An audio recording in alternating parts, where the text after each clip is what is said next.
All vertebrates possess a muscular chambered heart. Fishes have a two-chambered heart with an atrium and a ventricle. Amphibians and the reptiles except crocodiles have a three-chambered heart with two atria and single ventricle, whereas crocodiles, birds and mammals possess four-chambered heart with two atria and two ventricle. In case of fish, एक atrium और एक ventricle present होता है. Amphibians और reptiles में three chambered heart है जिसमें दो एट्रिया और एक वेंट्रिकल होता है. In case of crocodiles, birds and mammals there is a four chambered heart जिसमें दो एट्रियम और दो वेंट्रिकल्स प्रेजेंट होते हैं. In fishes, the heart pumps out deoxygenated blood which is oxygenated by the gills and supplied to the body parts from where deoxygenated blood is returned to the heart, that is called single circulation. Fishes में क्या है, we know that कि जो gills हैं, these are the specialized organs जो water से oxygen को absorb करने का काम करते हैं.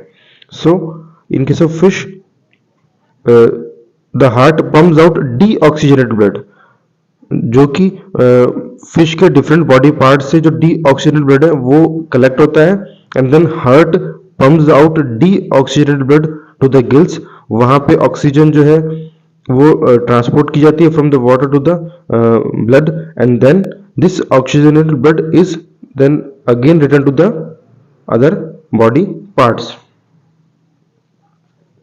So there is a single circulation.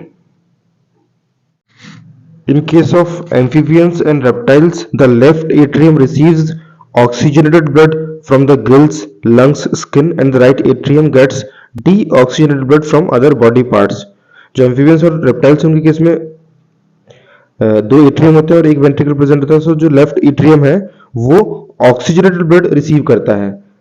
It can receive blood from gills, lungs और स्किन. और जो राइट एट्रियम है वो डीऑक्सीजनेटेड ब्लड रिसीव करता है जो कि बॉडी पार्ट से आते हैं, बिकॉज जो बॉडी पार्ट्स में जो सेल्स हैं उनमें ऑक्सीजन जो है वो कंज्यूम हो जाता है और जो डीऑक्सीजनेटेड ब्लड है उसका पोर्शन ज्यादा होता है.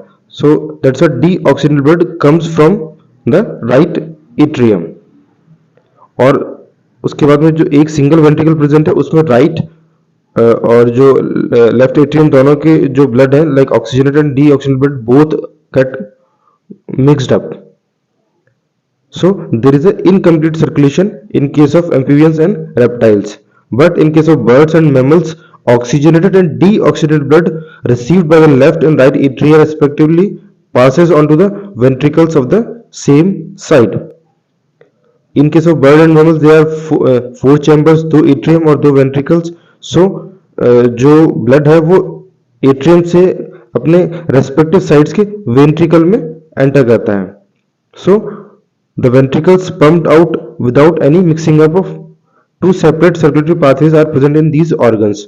So in birds and mammals, जो blood है oxygenated and deoxygenated blood, it doesn't get mixed up or and there are two separate pathways, two separate circulatory pathways. So इनके केस में that is called double circulation. और जो human circulatory system है वो हम next sections में काफी detail में डील करेंगे.